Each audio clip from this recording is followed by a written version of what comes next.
साधना जी ने उन दोनों की नज़दीकी को महसूस करके उन्हें साथ में कुछ वक्त दे दिया था और खुद होटल के लिए जाने के लिए वहां से आ गई थीं। मैं भी चेंज करके आती हूँ, आप मुझे बस 10 मिनट दीजिए। साधना जी के वहां से जाते ही गजल ने बिना उसकी तरफ देखे कहा और जल्दी से अपने कमरे में आ गई। थोड़ी देर बाद जब गौतम उसे बुलाने के लिए गेस्ट रूम में आया तो वो शीशे के सामने खड़ी अपने बाल ड्राई कर रही थी। उसने लहंगा बदलकर रानी पिंक पर येलो कलर के दुपट्टे के साथ हैवी लॉन्ग अनारकली सूट पहन लिया था। हल्के गीले बालों में उसका ये रूप बहुत ही दिलकश लग रहा था।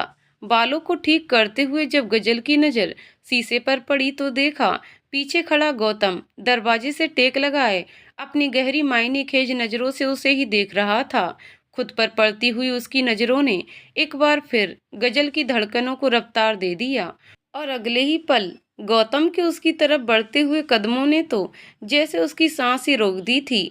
वो दम साधे बस उसे ही देखती रही। जब वो उसके बिल्कुल करीब आकर खड़ा हो गया, गजल को समझ नहीं आ रहा था कि क्या कहे। वो मैं तैयार हूँ, अब हमें चलना चाहिए, बहुत देर हो रही है मिस्टर तलवार। उसकी नज़दीकी से घबराकर ये कहते हुए जैसे ही गजल कमरे से बाहर जाने को पलटी, पीछे से गौतम ने उसका हाथ पकड़कर उसे जाने से रोक दिया। उस लम्हे एक पल के लिए तो गजल को लगा उसकी सांस अंदर ही रह गई है। फिर भी उसने हिम्मत करके गौतम के चेहरे की तरफ सवालिया नजरों से देखा, इससे पहले कि वो उससे कुछ पूछती। गौतम ने ड्रेसिंग पर से सिंदूर उठाकर उसकी मांग में भर दिया। वो हैरानी से उसकी तरफ देखने लगी, मानो पूछ रही हो कि क्यों किया ये। अभी तलाक नहीं हुआ हमारा, तो इस हिसाब से अभी तक वाइफ हो तुम मेरी, और आज यहाँ आई भी तो दुनिया को यही दिखाने हो ना कि कितने खुश हैं हम साथ में। तो जब नाटक ही करना है तो अधूरा क्यों, पूरे साज श्रृंगार के साथ करो ना। लोगों को बेवकूफ़ बनाने में कुछ मिस नहीं होना चाहिए, और वैसे भी धोखा देने में तो तुम माहिर हो। गौतम ने उसकी आंखों में देखते हुए अजीब सी कैफियत में कहा। तो गजल का दिल उसी लम्हे टूट के बिखर गया। ना चाहते हुए भी वो अपनी आंखों को नम होने से रोक नहीं पाई। वहीं गौतम भी खुद नहीं समझ पा रहा था कि अब सब खत्म हो जाने के बाद भी वो क्यों गजल के साथ इस तरह से सलूक कर रहा है। उसकी खामोशी क्यों चुभ रही है उसे इतनी। आखिर आपकी प्रॉब्लम क्या है मिस्टर तलवार? मैं आपके तानों पर कुछ नहीं कहती, इसका मतलब ये नहीं है कि आपका जो दिल करेगा और जैसा दिल करेगा आप मेरे साथ सलूक करते रहेंगे। आखिर किस बात का बदला ले रहे हैं आप मुझसे? ये सब कहकर क्या जताना चाहते हैं आप? गजल ने तड़प कर कहा। कुछ इसलिए नहीं कहती क्योंकि कुछ है ही नहीं तुम्हारे पास कहने के लिए, कह नहीं पाती क्योंकि कहने के लायक नहीं हो तुम, और कोई बदला नहीं ले रहा मैं तुमसे। अगर बदला लेने पर आता ना तो तुम्हें कैद करके रख लेता हमेशा के लिए, यूं आजाद ना कर देता अपनी मनमानी करने के लिए। गौतम ने उसके करीब आते हुए सुलग कर कहा, अच्छा कैद कर लेते आप मुझे, और कहाँ कैद करते? इस घर की चार दीवारी में। हाँ क्यों नहीं, और इससे ज्यादा कर भी क्या सकते थे आप, क्योंकि दिल में तो आपकी जगह थी ही नहीं जहां मैं रह सकती, तो कैद ही कर सकते थे। फिर जोर जबरदस्ती से। गजल, गौतम चीख पड़ा, अब तुम लिमिट क्रॉस कर रही हो। क्यों, क्या हुआ? बुरा लग रहा है सुनकर? अरे मैं भी तो आपको आपका सच ही बता रही हूँ ना कि किसी और को अपने दिल में रखकर कितने खुश हैं आप। फिर मुझसे शिकायत क्यों है इतनी आपको? हाँ, क्यों मुझे कल से सुना रहे हैं आप, और किस हक से? बोलिए। अगर आपको लगता है कि मैंने आपसे बेवफाई की है तो आपको बता दूं, आपने भी हमारे इस रिश्ते के साथ कोई वफा नहीं निभाई है मिस्टर तलवार। तो प्लीज आगे से मुझे कुछ कहने से पहले एक बार ये भी देख लीजिएगा कि आपने क्या किया है। आज गजल के भी सब्र का बांध टूट गया था, इसलिए खुद को रोक ना सकी। सुनो, मुझे तुम्हारी कोई बकवास नहीं सुननी है। मैं गाड़ी में वेट कर रहा हूँ, जल्दी बाहर आ जाओ। कहते हुए गौतम उसकी बातों का बिना कोई जवाब दिए वहां से चला गया, बिना इस बात पे गौर किए कि उसके इस रवैये ने गजल को कितनी तकलीफ पहुंचाई थी। उसके पास गजल की बातों का जवाब तो था, पर वो उसे देना नहीं चाहता था। मोहब्बत जिनको होती है, मुकद्दर रूठ जाता है। मुसाफिर संग जो चलता है, सफर में छूट जाता है। कि दिल से खेलने मत दो कभी नादान लोगों को, खिलौना कांच का है ये कि अक्सर टूट जाता है। होटल तक का पूरा रास्ता उन दोनों के बीच खामोशी से गुजर गया। पूरे फंक्शन के दौरान गजल ने किसी को भी जाहिर नहीं होने दिया कि कितनी तकलीफ में है वो। बस पूरे टाइम चेहरे पर एक मुस्कान लेकर सबसे मिलती रही, यहाँ तक कि कृपा का दिल रखने के लिए डांस भी किया उसकी दोस्तों के साथ, इस बात से बेखबर कि हर वक्त वो गौतम की नज़रों के घेरे में थी। न जाने क्यों, पर आज गजल का इस तरह शिकायत करना गौतम को एक सुकून दे गया था। यही तो वो चाहता था कि वो कुछ कहे। उसकी चुप्पी ने उसे इतने दिनों से बेचैन कर रखा था। वो उससे उस इल्जाम का इकरार चाहता था जो आकाश को लेकर उसने लगाया था, ताकि उसके दिल में कोई पछतावा ना रहे। और गजल ने आज जो कुछ भी उससे कहा, उन शब्दों में गौतम ने अपना मतलब निकाल लिया था। सच ही है वैसे, किसी से कुछ भी कह लो, इंसान वही सुनता है और समझता है जो समझना चाहता है। शाम तक फंक्शन चला, उसके बाद सभी घर आ गए। थोड़ी देर वहाँ की बातें हुई और फिर डिनर के बाद साधना जी दवा लेकर सोने चली गईं। कृपा को भी मोहित से बात करने की जल्दी थी, तो वो भी तुरंत ही अपने कमरे में चली गई। थकान की वजह से गजल को नींद नहीं आ रही थी, तो उसने किचन में जाकर अपने लिए कॉफ़ी बनाई और उसे लेकर बाहर लॉन में आ गई, जहाँ एक दूसरे साइड पर कॉफ़ी के मग के साथ गौतम पहले से मौजूद था और किसी से फोन पर बात कर रहा था। गजल की नज़र उस वक्त गौतम पर नहीं पड़ी, क्योंकि वो पार्किंग की तरफ गाड़ी के दूसरे साइड पर खड़ा था। वो चुपचाप आकर वहां लॉन में रखी एक चेयर पर बैठ गई और कॉफी पीने के साथ ही अपना फोन देखने लगी। वैसे आज इतनी बुरी भी नहीं लग रही थी तुम, जैसे हमेशा लगती हो। वो अपने फोन के स्क्रीन पर आज के फंक्शन की पिक्स की स्क्रॉल कर रही थी, जब गौतम की आवाज़ उसके कानों में पड़ी। गजल ने चौंक कर ऊपर देखा तो गौतम उसके बिल्कुल सामने खड़ा था। मैं बैठ जाऊं यहाँ? उसने गजल के चेहरे पर निगाह डालते हुए पूछा। आपका घर है, जहाँ दिल करे वहाँ बैठिए, मुझसे पूछना बनता नहीं है। गजल ने बिना उसकी तरफ देखे कहा, तो वो बिल्कुल उसके सामने बैठ गया और खामोशी से उसके चेहरे को देखने लगा। थोड़ी देर तक गजल को अपनी तरफ न देखते पाकर उसने कहा, बहुत बिजी लग रही हो, लगता है मेरा यहाँ बैठना तुम्हें पसंद नहीं आया। नहीं, ऐसी कोई बात नहीं है, मैं तो बस आज की पिक्चर्स देख रही थी। आप बताइए, कोई काम था आपको मुझसे? एक बार गजल ने उसकी आंखों में देखकर पूछा। नहीं, कोई काम नहीं था, बस तुम्हें यहाँ अकेले बैठे देखा तो आ गया। और बताओ, कहाँ जॉब कर रही हो आजकल? आई मीन किस सिटी में हो? गौतम ने बात शुरू की। क्यों, आपको क्या इंटरेस्ट है ये जानने में कि अब मैं कहाँ और किस सिटी में हूँ? ओह अच्छा, आप समझी। डोंट वरी मिस्टर तलवार, आपके आसपास भी नहीं हूँ अब मैं, बेफिक्र रहिए मुझसे। अब आपको और रिदम को कभी कोई परेशानी नहीं होगी। गजल ने हल्की सी मुस्कान के साथ कहा। तो रिदम के जिक्र पर गौतम की नज़रें उसके चेहरे पर पड़ गईं। ऐसा मैंने कुछ सोच के नहीं पूछा था, बस यूं ही पूछ लिया। तुम मेरे लिए कभी परेशानी बन भी नहीं सकती। वैसे अगर तुम चाहो तो मेरी कंपनी में जॉब कर सकती हो, सैलरी तुम डिसाइड कर लेना। मैं बस ये चाहता हूँ कि तुम सिक्योर रहो, गौतम ने उसे ऑफर करते हुए कहा। पर उसने ऐसा क्यों कहा, इस बात पे वो खुद भी हैरान था। थैंक्स मिस्टर तलवार, पर मुझे अब इसकी कोई ज़रूरत नहीं है।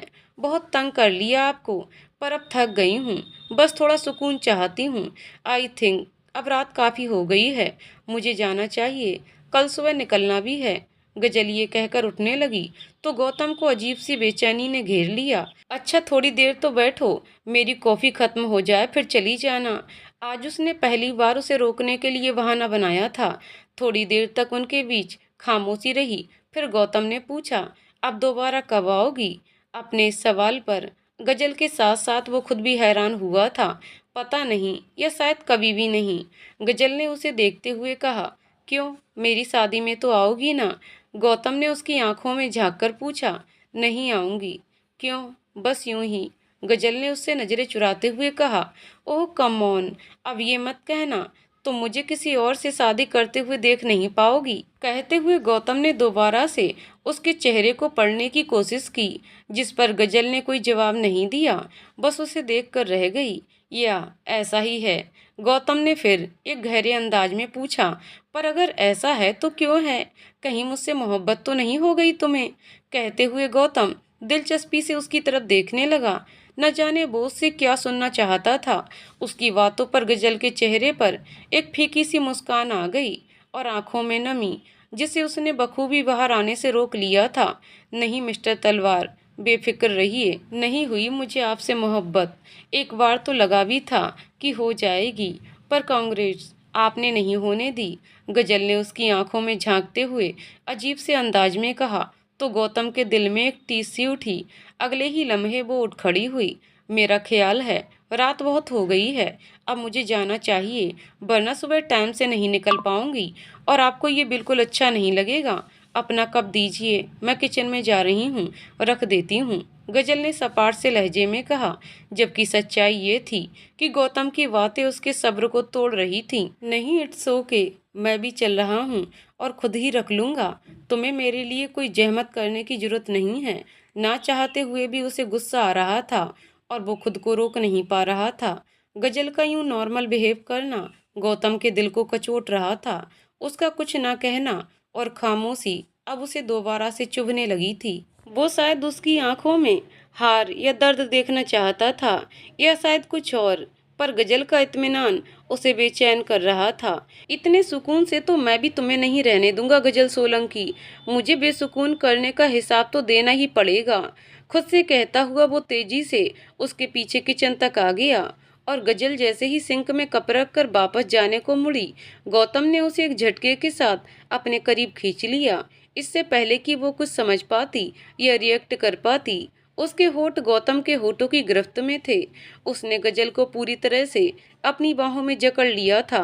अजीब सी बेचैनी और कैफियत से गुजर रहा था वो, जिसे खुद कोई नाम नहीं दे पा रहा था, और हर गुजरता लम्हा उसकी शिद्दत में इजाफा कर रहा था। गजल भी उसके इस जुनून को महसूस कर पा रही थी, इसलिए उसने गौतम को नहीं रोका, या रोकना नहीं चाहती थी, या शायद जाते जाते उससे जुड़ी ये इकलौती खूबसूरत याद अपने साथ ले जाना चाहती थी। उसने गौतम को खुद से दूर करने की कोशिश नहीं की, बस खामोशी से अपनी आंखें बंद कर लीं। थोड़ी देर बाद जब वो उससे अलग हुआ, तो गजल बस खामोशी से उसके चेहरे को पढ़ने लगी, जो उसकी बेचैनी को साफ जाहिर कर रहा था। आपको ये नहीं करना चाहिए था गौतम, ये करके आपने मेरा नहीं, अपना रास्ता मुश्किल कर लिया है, गजल ने उसकी आंखों में झांक कर कहा। तो गौतम हैरान रह गया। गजल ने इतने दिनों में आज पहली बार उसका नाम लिया था, जो सीधा जाकर उसके दिल पर लगा था। उसने गजल की आंखों में देखा, जो हर दर्द, हर तकलीफ और हर जज्बे से खाली थी। उन आंखों में न उससे बिछुड़ने का गम था, न किसी और से मिलने की खुशी, बस थी तो एक वीरानी, जो कोई कहानी नहीं कह रही थी, या वो अपने बदले के जुनून में पड़ नहीं पा रहा था। नहीं हुई है ना मुझसे मोहब्बत, तो रोका क्यों नहीं मुझे अभी, गौतम ने उसके करीब आकर आंखों में झांकते हुए कहा। गजल का कोई प्रतिक्रिया न देना उसे और तड़पा गया। इसलिए नहीं रोका क्योंकि मेरे पास आपको एलुमनी में देने के लिए कुछ भी नहीं है, तो सोचा अगर आप ये चाहते हैं तो यही सही। आखिर मेरे हस्बैंड का स्टेटस है आपके पास, इतना तो कर ही सकती हूँ आपके लिए। गजल ने अपनी आंखों को नम होने से रोकते हुए वही शब्द दोहरा दिए जो कभी पेपर साइन करते वक्त गौतम ने उसे कहे थे। उसके इस जवाब ने गौतम के सीने में उठती आग को और हवा दे दी थी। वो पहले ही गजल से इस तरह की खामोशी पर बेचैन था और अब उसके इस अंदाज से गुस्से में आ गया था।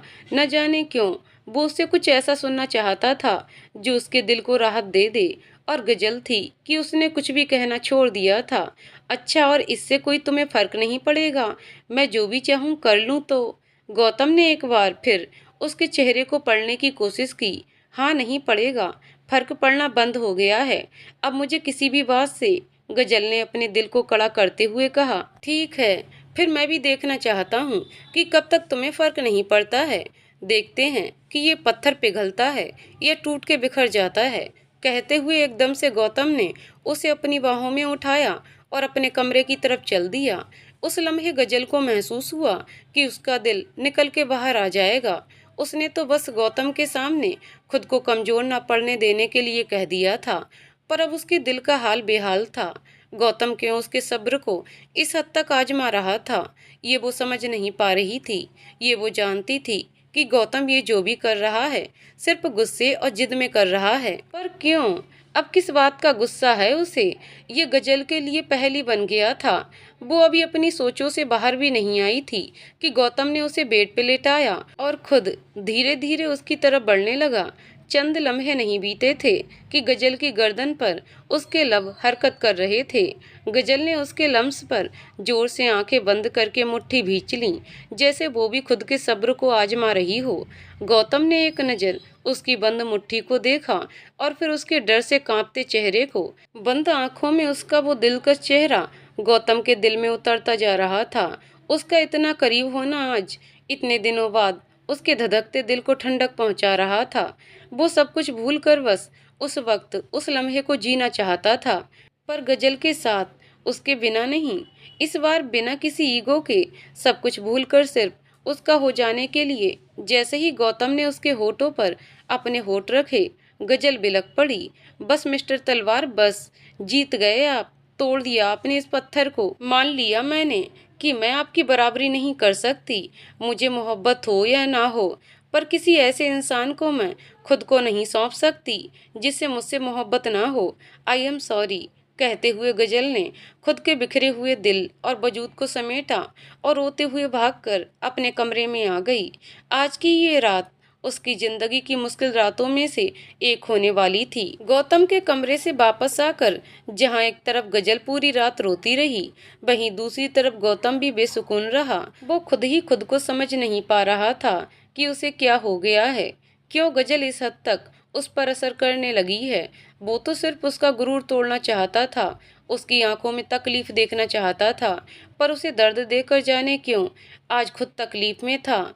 आखिर सब कुछ तो वैसे ही हो रहा था जैसे उसने प्लान किया था, फिर भी वो खुश क्यों नहीं हो पा रहा था। यही बात अब उसे परेशान कर रही थी और यही सब सोचते सोचते ही उसकी आंख लग गई। अगली सुबह जब वो सोकर उठा तो एकदम ही रात का मंजर उसकी आंखों के सामने घूम गया। उसने नजरें घुमाकर बेड पर देखा तो वहां पड़ी गजल की ईयररिंग उसे रात के उस लम्हे में वापस ले गई जब उसने गजल के कानों के पास अपने लम्स छोड़ते वक्त उसे उतारा था। एकदम ही किसी एहसास ने उसके दिल को जोर से धड़काया था। उस वक्त वो तुरंत उठा और गजल के ख्यालों को झटकता हुआ वॉशरूम में चला गया। थोड़ी देर बाद जब वो कमरे से बाहर आया तो पूरे घर को एक सरसरी निगाह से देखने लगा। वहां सब कुछ पहले की तरह ही मौजूद था। सारे लोग वही थे जो हमेशा होते थे, उसकी माँ, बहन और उस घर में मौजूद काम करने वाले। पर फिर भी उसे आज ये घर खाली खाली सा लग रहा था। 2 दिन से कितना शोर शराबा मचा रखा था तुम लोगों ने, आज देखो कितना सुकून है इस घर में। कहते हुए वो सोफे पर कृपा के पास आकर बैठ गया। अच्छा भाई, आपको ही लग रहा होगा सुकून, मुझे तो गजल के बिना बहुत सूना लग रहा है ये घर।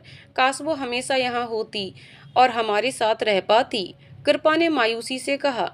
तो गौतम उसे देखने लगा। गजल चली गई है, इस बात ने उसके अंदर एक अजीब सी फीलिंग को ला दिया था। बुरी बात कृपा, जो चीज आपके नसीब में नहीं होती वो नहीं मिलती, यह मिलकर भी छिन जाती है। उस पर कभी अफसोस नहीं करना चाहिए। अपने भाई की खुशी में खुश रहना सीखो।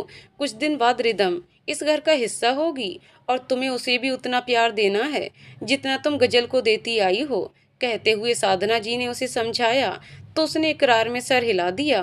और गौतम, अब कृपा की एंगेजमेंट भी हो गई है, तो अब जो भी डिवोर्स की फॉर्मेलिटी बची है उसे भी पूरी करो और खत्म करो इस अनचाहे रिश्ते को पूरी तरह से, ताकि तुम दोनों अपनी अपनी जिंदगी में आगे बढ़ सको। साधना जी ने गौतम से दो टूक कहा तो उसे एक लम्हे के लिए ऐसा महसूस हुआ जैसे किसी ने उसकी सांस रोक दी हो, पर अगले ही लम्हे वो संभल गया। उसने तुरंत अपने ख्यालों को झटकते हुए साधना जी से कहा, ठीक है मम्मी, मैं आज ही फाइल साइन करके अपने लॉयर के पास आगे की फॉर्मेलिटी के लिए भिजवाता हूँ। और तुरंत ही वहां से उठकर अपने कमरे में आ गया। इन्हें क्या हो गया अचानक से? कृपा ने साधना जी की तरफ देखकर पूछा। पता नहीं इसके दिल दिमाग में क्या चल रहा होता है, यही जाने। आज सुबह गजल के यूं चले जाने से उनके दिल में बची उम्मीद भी टूट गई। न जाने क्यों उन्हें आस थी कि इतने दिनों में गौतम ने उसकी कमी को महसूस किया होगा और उसे नहीं जाने देगा, पर अब जब ऐसा नहीं हुआ तो उन्होंने आज गौतम को साफ साफ इस रिश्ते को खत्म करने का कह दिया था। गौतम अंदर आकर अपने कमरे में सोफे पर बैठ गया और उसने पीछे सर टिकाकर अपनी आंखें बंद कर लीं। चंद लम्हे भी नहीं बीते थे कि उसने घबराकर वापस से आंखें खोल दी। गजल के साथ गुजरा रात का मंजर एक बार फिर उसे बेचैन कर गया था। उफ, ये क्या हो गया था मुझे रात को? क्यों मैंने हाथ लगाया उसे? इसीलिए दिमाग पे सवार हो गई है मेरे। जब उसे इतनी अकड़ है कि मिलकर भी नहीं गई तो ठीक है, मैं भी फिर क्यों कुछ भी सोचूं। हेठर, इसका तो आज ही इलाज करना पड़ेगा। मम्मी ठीक कह रही हैं। अब और ये लड़की मेरी जिंदगी में नहीं रह सकती है, वरना इसी तरह मेरे दिमाग से खेलती रहेगी। खुद से कहता हुआ गौतम तेजी से उठा और बैग से फाइल निकालकर उस पर साइन करने के इरादे से लेकर बैठ गया। इस बात से बेखबर कि बड़ी बड़ी बिजनेस डील पर एक लम्हे में साइन करने वाले गौतम तलवार के लिए इस एक फाइल के चंद पन्नों पर साइन करना इतना आसान नहीं होने वाला था। वो काफी देर तक वहां मौजूद गजल के सिग्नेचर और उसके नाम को देखता रहा। उस छोटे से वक्त में गजल से अपनी पहली मुलाकात से लेकर कल रात तक का मंजर किसी फिल्म की तरह एक एक करके उसे याद आने लगा। उसने लाख कोशिश की, पर ऐसा कुछ तो था उसके अंदर, एक खलिश पैदा कर रहा था। कुछ था जो अटक रहा था उसके दिल में, जिसने उसे आगे नहीं बढ़ने दिया। डैम इट, उसने गुस्से में खुद से कहा और आकर खिड़की पर खड़ा हो गया। सिगरेट नहीं पीता था, पर रिदम के जाने के बाद से उसे भुलाने के लिए कभी कभार पी लेता था, और आज भी वो उसके हाथ में थी। पर क्यों? वो खुद अपने आप पर हैरान हो गया था। तुमसे तुम्हारे वादे ही बाजता रहा, बिछड़े हुओं में नाम तेरा ढूंढता रहा। लिखना तो चाहा कि आज से तुम मेरे नहीं, लेकिन कसम से हाथ मेरा कांपता रहा। काफी देर तक गौतम नाश्ते के लिए बाहर नहीं आया तो साधना जी खुद ही उसे बुलाने उसके कमरे में आ गईं। पर वहां का माहौल देखकर उनके पैर दरवाजे पर ही ठिठक गए। पूरा कमरा सिगरेट के धुएं से भरा हुआ था और खिड़की के पास खड़ा गौतम बेचैनी से एक के बाद एक सिगरेट खत्म कर रहा था। और वो ऐसा तब करता था जब बहुत ज्यादा परेशान हो। ये साधना जी जानती थीं। अब तो वापस आ गई है रिदम तुम्हारी जिंदगी में, फिर क्यों वापस से खुद को इस धुएं में गुम कर रहे हो? गौतम के करीब आकर उसके मुंह से सिगरेट निकालकर बुझाते हुए साधना जी ने कहा, आपको किसने कहा कि मैं रिदम की वजह से पी रहा हूँ? बस ऑफिस की कुछ टेंशन थी, इसलिए खुद को रिलैक्स कर रहा था।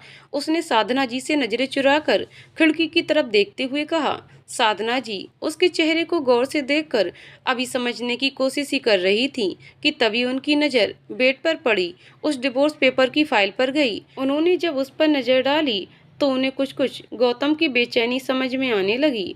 अच्छा, तो ये वजह है तुम्हारे टेंशन की? उन्होंने फाइल उठाकर उसके सामने करते हुए कहा। तो गौतम के चेहरे का रंग उड़ गया, पर उसने तुरंत ही खुद के हाल को छुपाते हुए एक फीकी सी मुस्कान चेहरे पे सजा ली और उनकी तरफ देखा। क्या बात कर रही हैं आप मम्मी? आपको लगता है कि ये कागज का टुकड़ा गौतम तलवार को टेंशन दे सकता है? तो प्लीज आप अपने अंदाजे लगाने बंद करिए, उसने चिढ़कर कहा। हाँ, नहीं दे सकता टेंशन तुम्हें, और देना भी नहीं चाहिए, क्योंकि तुमने कभी इस रिश्ते को अपनी जिंदगी में एक कागज के टुकड़े से ज्यादा अहमियत दी भी नहीं है।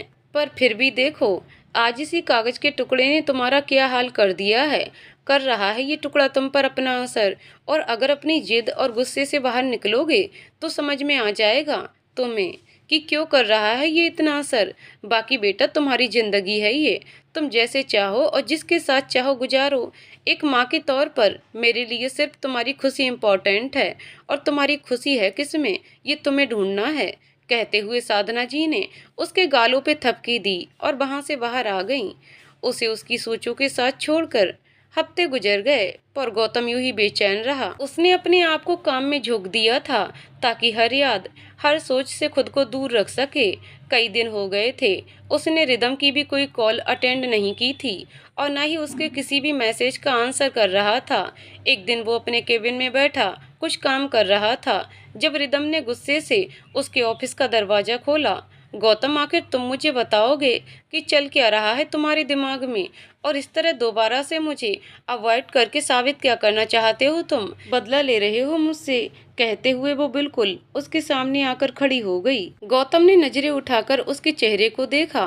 वो खासा गुस्से में थी, और उसके चेहरे की ये तड़प गौतम के दिल को ठंडक पहुंचा गई थी, और तुम्हें ऐसा क्यों लगता है मैं तुमसे बदला लूंगा? तुम शायद भूल गई हो कि तुम मेरी जिंदगी में अपनी मर्जी से वापस आई हो। मैंने तुम्हें नहीं ढूंढा है बदला लेने के लिए, और अगर मुझे यही करना होता तो तुम आज इस तरह मेरे ऑफिस में मेरे सामने खड़े होकर मेरी आंखों में आंखें डालकर बात करने के लायक ना बचती रिदम वालिया। गौतम ने गुस्से से उसके सामने खड़े होते हुए कहा। तो फिर क्यों कर रहे हो ये सब? ना मेरे कॉल्स ले रहे हो, ना मेरे मैसेज का रिप्लाई करते हो, और ना ही किसी भी बात का कोई रिस्पांस देते हो। आखिर चाहते क्या हो तुम? अचानक से इस रवैये की वजह जान सकती हूँ? रिदम ने उसकी आंखों में देखते हुए पूछा। हम गुड क्वेश्चन। वैसे ही कर रहा हूँ ना, जैसे 3 साल पहले कर रहा था। तो मिस रिदम वालिया, अब तुम फिर वही करो ना जो तुमने 3 साल पहले किया था। छोड़ दो मुझे, भूल जाओ सब कुछ जो भी हुआ इन दिनों में। जब सालों का रिश्ता भूल सकती हो तो ये तो महज चंद दिन थे। चली जाओ वहाँ जहाँ तुम्हें लगता है कि तुम्हारी जिंदगी ऐश और आराम से कट जाएगी। परेशानियों से तो भागने की आदत है ना तुम्हें। जाओ, अभी उम्र ढली नहीं है तुम्हारी। ढूंढोगी कोई, मुझसे बेहतर मिल जाएगा तुम्हें। गौतम ने उसे देखते हुए आराम से कहा। तो रिदम उसकी बातों और तेवर पर हैरान रह गई। ये कैसी बातें कर रहे हो तुम गौतम? आखिर हुआ क्या है जो अचानक से तुम इतने बेजार हो गए हो? तुम तो मुझसे मोहब्बत करते हो ना, फिर इतनी आसानी से कैसे कह सकते हो कि मुझे छोड़ के चली जाओ? तुम्हें हो क्या गया है गौतम? रिदम ने बेचैन होकर उसके चेहरे को छूते हुए कहा। तो गौतम ने उसे खुद से दूर पीछे धकेल दिया। डॉन, खबरदार, मुझे हाथ लगाया तो तुम्हारा नहीं हूं मैं अब। और अपने शब्द पर रिदम के साथ साथ वो खुद भी चौंका था।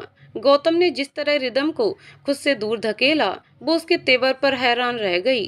कल तक जो गौतम उसकी हर बात मान रहा था, आज अचानक ही ऐसे क्यों बर्ताव कर रहा था? रिदम की समझ से बाहर था। गौतम, तुम्हें हो क्या गया है? क्यों इस तरह की बातें कर रहे हो? और तुम कैसे कह सकते हो इस तरह कि छोड़ दो मुझे और चली जाओ मेरी जिंदगी से? तुम तो मुझसे प्यार करते हो ना? रिदम ने तड़प कर कहा। करता हूँ नहीं, करता था, बहुत करता था प्यार मैं तुमसे। पागलों की तरह करता था, और इतना करता था कि आज 3 साल बाद भी एक नॉर्मल जिंदगी नहीं जी पा रहा हूँ। इन 3 सालों में ना अपनों के साथ हंस पाया हूँ, न किसी से 2 शब्द प्यार के बोल पाया हूँ, और न ही कभी अपना कोई रिश्ता निभा पाया हूँ। और ऐसा मैं सिर्फ इसलिए हो गया क्योंकि तुमने बेवफाई की, मेरे दिल में इतना जहर घोल दिया जिसकी कड़वाहट आज भी मेरे वजूद से निकल नहीं पाई है। ऐसे मत कहो गौतम, मैं जानती हूँ तुम आज भी मुझसे बहुत प्यार करते हो। ये सब सिर्फ मुझे तकलीफ देने के लिए कह रहे हो ना, मुझे अपनी गलती का एहसास कराने के लिए। तो है मुझे एहसास इस बात का कि तुम्हें छोड़कर मैंने बहुत बड़ी गलती कर दी थी। तभी हो गया था, बताया था मैंने तुम्हें कि कितना ढूंढा था मैंने तुम्हारे जाने के बाद। अभी भी कुछ नहीं बिगड़ा है गौतम, हम फिर से एक नई शुरुआत करेंगे, और देखना धीरे धीरे तुम सब भूल जाओगे, रिदम ने कहा। तो उसकी बातों पर गौतम व्यंग से हंस पड़ा। तुम्हें लगता है सब भूल जाना इतना आसान है ना, क्योंकि तुम सब कुछ भूल जाने में माहिर हो। पर हर कोई तुम्हारी तरह नहीं होता रिदम। पता है क्या, जब तुम नहीं थी ना तो मुझे हर रोज याद आती थी। हर रात तुम्हें याद करके रोया हूँ मैं। सोचता था कि काश तुम होती तो शायद मैं ऐसा ना होता। मुझे हर जगह तुम ही नजर आती थी। पर अब जब तुम लौट आई हो, मेरे पास हो, मेरे साथ हो, मेरे सामने भी खड़ी हो, तो भी तुम मुझे कहीं नजर नहीं आती। कहीं भी नहीं, कहीं भी जगह नहीं रह गई अब तुम्हारी, ना मेरे दिल में और ना मेरी जिंदगी में। पर फिर भी मैं तुम्हें थैंक्स कहना चाहता हूँ कि तुम लौट कर आई और अपना ये खुदगर्ज चेहरा मुझे दिखाया, वरना मैं शायद सारी जिंदगी तुम्हें खो देने की तकलीफ में जीता रहता। गौतम ने बेजारी से कहा। गौतम की बातों पर रिदम हैरान सी उसे देखने लगी। अगर ऐसा था तो फिर तुमने आज तक ये सब नाटक क्यों किया, बोलो? रिदम ने उसके सामने आकर पूछा। वो बताना मैं तुम्हें जरूरी नहीं समझता, तुम्हारे लिए बस इतना ही जानना जरूरी है कि अब तुम्हारी यहाँ कोई जगह नहीं है, तुम जा सकती हो, गौतम ने कहा और उससे मुंह फेर लिया। तुमने बिकना है तो व्यापार भी हो सकता है, चाहने वाला खरीदार भी हो सकता है। सिर्फ दुश्मन को ही शक की निगाहों से ना देख, तेरा कातिल तो तेरा यार भी हो सकता है। ओह, अब समझी, तुमने मेरे कंधे पर रखकर बंदूक चलाई है अपने फायदे के लिए, गौतम तलवार, द ग्रेट बिजनेसमैन। क्या सौदा किया है तुमने? वाह, तुमने अपनी बीबी से डिवोर्स लेने के लिए मेरा इस्तेमाल किया। तुम इतना भी गिर सकते हो? मैंने भी कभी नहीं सोचा था। अगर मैं बुरी हूं ना गौतम, तो तुम भी कम खुदगर्ज नहीं हो, जो अपना मकसद पूरा करने के लिए दिलों से खेलता है। सट अप, जस्ट सट अप एंड लीव, गौतम ने बीच में ही चीख कर कहा। हाँ, जा रही हूँ मैं, चिल्लाओ मत। पर याद रखना, जिस तरह तुम्हारा दिल दुखाने की आज मुझे सजा मिली है ना, सुकून में तो तुम भी कभी नहीं रह पाओगे गौतम। क्योंकि आग से आग कभी नहीं बुझती है, उसके लिए आपका पानी होना जरूरी है, जो तुम नहीं हो सकते। कहते हुए रिदम तेजी से उसके ऑफिस से निकल गई और गौतम ने वहीं अपनी चेयर पर सिर टिकाकर आंखें बंद कर लीं। कांटों भरा गुलाब लेकर मुस्कुराने चले थे। कितने नादान थे, रेत पर घर बनाने चले थे। ताउम्र गुजरे हैं जिंदगी की ठोकरों से, मगर एक बार फिर अपनी किस्मत आजमाने चले थे। न ही फासले सिमटे हैं, न ही मिट सकती हैं दूरियां। हम यूं ही तुझे मंजिल समझकर ठहर जाने चले थे। और सच ही कहा था रिदम ने। अपना बदला ले लेने के बाद भी उसे एक पल का सुकून नहीं था। एक अनजाना सा सायर, एक बेचैनी थी जिससे वो रोज दो चार होता था। हर वक्त खुद को काम में झोंक देने के बाद भी एक अजीब सा खालीपन था उसके अंदर। एक खलिश थी, एक चुभन थी, जिसकी वजह वो समझ नहीं पा रहा था। 2 महीने से ज्यादा बीत गए थे, पर उसकी हालत वैसी ही थी। पहले से भी ज्यादा बेसुकूनी थी अब उसे जिंदगी में। और फिर एक दिन शाम को लॉन में गौतम आंखें बंद किए किसी ख्याल में खोया हुआ था। जब कृपा ने आकर उसे हिलाया।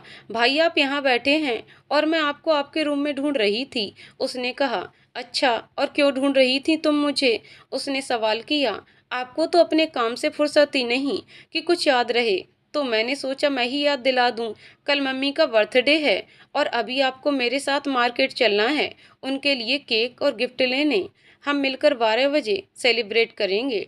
कृपा चहकते हुए बोली। अरे हाँ, मेरे तो दिमाग से ही निकल गया था। पर कृपा, मैं अभी आया हूँ, बहुत ज़्यादा थक गया हूँ। तुम ऐसा करो, मैं ड्राइवर को बोल देता हूँ, तुम उसके साथ चली जाओ और कुछ अच्छा सा लेकर आना मम्मी के लिए। गौतम ने उसे प्यार से कहा। क्या भाई, ये क्या बात हुई? हर वक्त बिजी रहते हो आप, और अभी फ्री हैं तब भी बहाने मार रहे। मुझे कुछ नहीं पता, आप बस मेरे साथ चल रहे हैं तो चल रहे हैं, कृपा ने जिद करते हुए कहा। कृपा, प्लीज बच्चे, फोर्स मत करो, चले जाओ ना ड्राइवर के साथ। मेरा सच में कहीं जाने का दिल नहीं कर रहा है, गौतम ने लाचारी से कहा।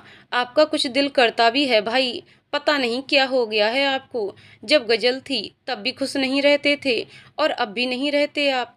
गजल के जिक्र पर अजीब से अंदाज में धड़का था गौतम का दिल। कृपा प्लीज, मैंने मना किया है ना, उसका जिक्र इस घर में नहीं होगा, गौतम ने बेचैनी से कहा। हाँ, नहीं कर रही जिक्र, पर आप ये भी नहीं सोच रहे हैं कि इस घर में मेरा मम्मी के साथ शादी से पहले का आखिरी बर्थडे है, तो थोड़ा सा उसे मेमोरेबल बना दें। ठीक है, मत जाइए आप, मैं भी नहीं जा रही। जरूरत भी क्या है, जब इस घर में खुशियां हैं ही नहीं, तो दिखावा भी क्यों करना, कृपा ने गुस्से से कहा और अंदर जाने लगी। तो गौतम ने उठकर उसका रास्ता रोक लिया। अच्छा बाबा, सॉरी, मूड मत खराब करो अपना, चल रहा हूँ मैं। तुमने तो क्लास ही लगा दी, अब बताओ कहाँ चलना है, गौतम ने उसके सर पर चपत लगाते हुए कहा। तो वो खुशी से मुस्कुरा दी। अच्छा जाओ, अंदर से गाड़ी की चाबी लेकर आओ, फिर चलते हैं। कहते हुए वो गाड़ी के पास आ गया और थोड़ी देर बाद वो दोनों एक मॉल के ज्वेलरी शॉप में थे। कृपा ने साधना जी के लिए एक खूबसूरत सा पेंडेंट पसंद किया और उसे पैक करवाने लगी। कृपा, तुम इसे पैक करवाओ, तब तक मैं जाकर केक और फ्लावर्स ले लेता हूँ, कुछ टाइम सेव हो जाएगा। वैसे भी मैं बहुत थक गया हूँ, गौतम ने उससे कहा। सब समझ रही हूँ भाई, आपको मुझे आइसक्रीम न खिलानी पड़े, इसलिए बहाने कर रहे हैं ना आप, पर कोई बात नहीं, जाओ आप ले लो पहले केक वगैरह, उसके बाद खर्चा करवाती हूँ आपका। आपकी ही बहन हूँ, छोड़ूंगी तो मैं भी नहीं बिना आइसक्रीम खाए, कृपा ने फनी सा फेस बनाते हुए कहा। तो गौतम हंस पड़ा। ठीक है बाबा, खा लेना तुम, जो दिल करे, और लगा लो जितना टाइम लगाना है। अब खुश, अब जाऊं मैं, गौतम ने स्माइल के साथ कहा। तो कृपा ने हाँ में सर हिला दिया। गौतम इसके बाद केक के लिए ऊपर के फ्लोर पे फ्रूट कोर्ट की तरफ आ गया। वो अभी एक शॉप पे खड़ा होकर डिस्प्ले में देखकर केक सेलेक्ट ही कर रहा था कि तभी किसी ने पीछे से उसे पुकारा। हेलो मिस्टर तलवार, कैसे हैं आप?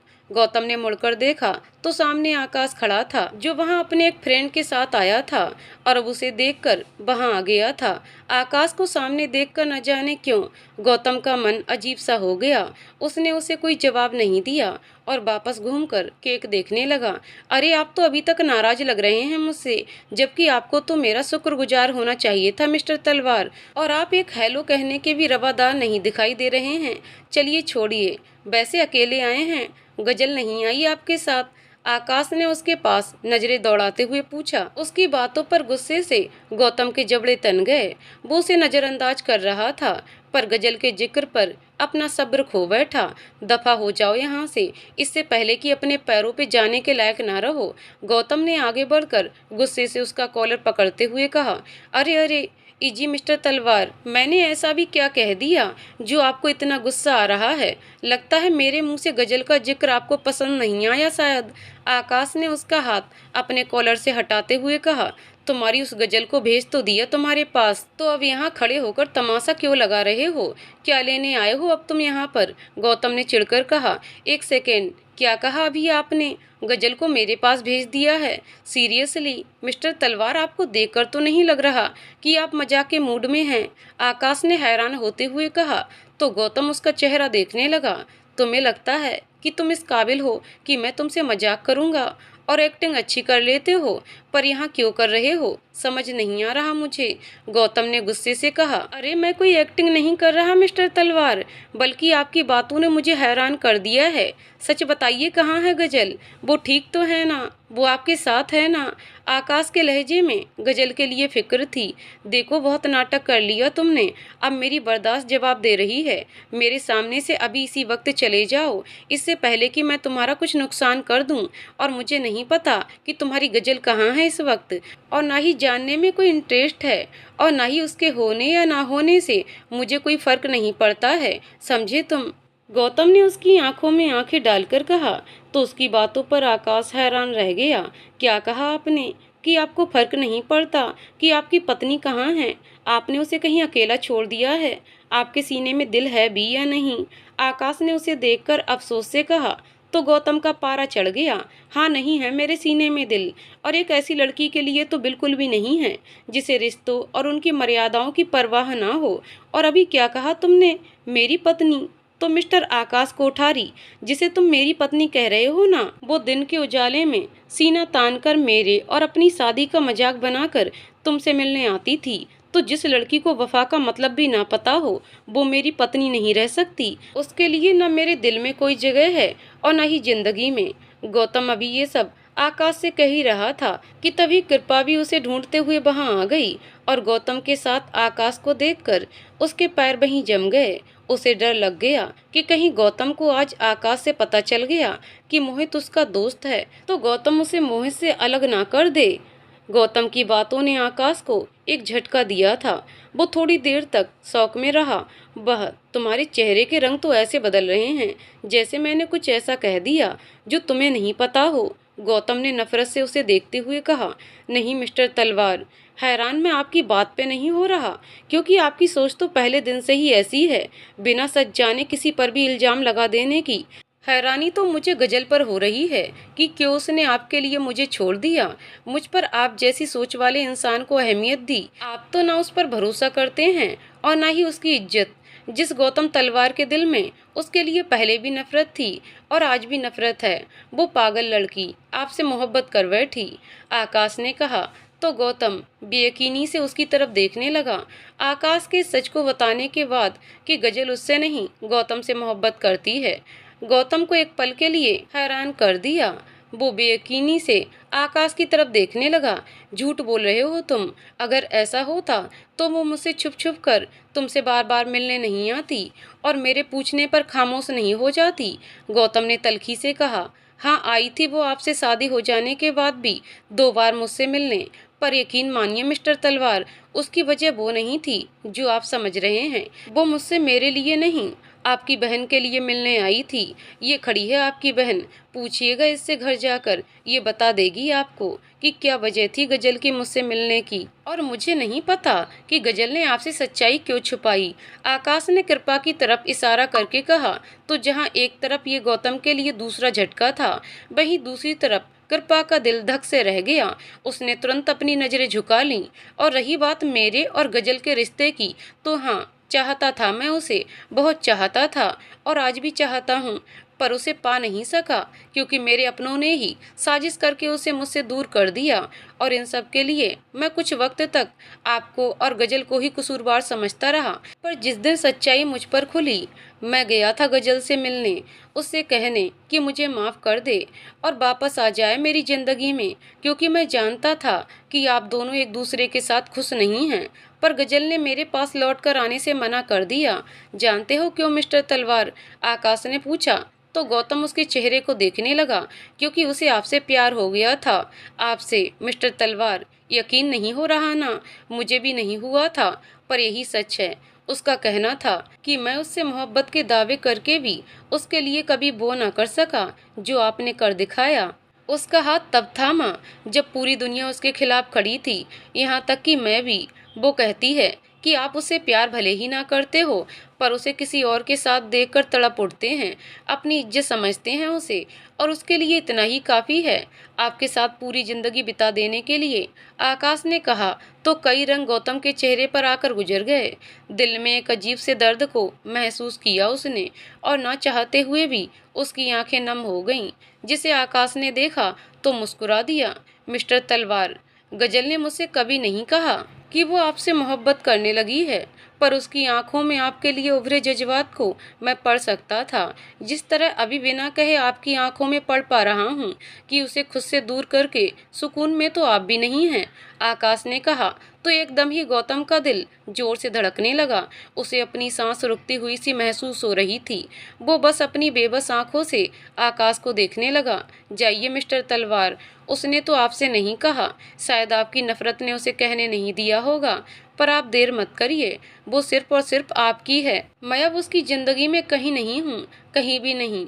कहते हुए आकाश ने आगे बढ़कर उसके कंधे को थपथपाया और उस शॉप से बाहर चला गया, जबकि गौतम अपनी जगह पर जम सा गया था। आकाश की कही बातें उसके दिल को अंदर तक चीर रही थीं। जिस बेसुकूनी में वो इतने दिन से जी रहा था, आज उसका सबब पता चला था उसे। वो अभी भी आकाश की कही बात को अपने दिल में झुटलाने की कोशिश कर रहा था, पर नाकामयाब था। पूरे रास्ते उसने कृपा से एक शब्द भी नहीं कहा और न ही कुछ पूछा, क्योंकि गजल आकाश से किस वजह से मिलती रही और कृपा इस बारे में क्या जानती है, ये जानने से ज़्यादा जरूरी गौतम के लिए उस वक्त ये जानना था कि जिस अजियत में वो इतने दिन से जी रहा है, क्या सच में उसकी वजह गजल है? क्या उसे भी गजल से मोहब्बत हो गई थी, जिसे वो अब तक समझ नहीं पाया था? क्या आकाश ने जो कहा वो सच है कि उसकी आंखों में गजल के लिए मोहब्बत है? और अब इसका जवाब तो उसे गजल को अपने सामने देखकर ही मिलने वाला था।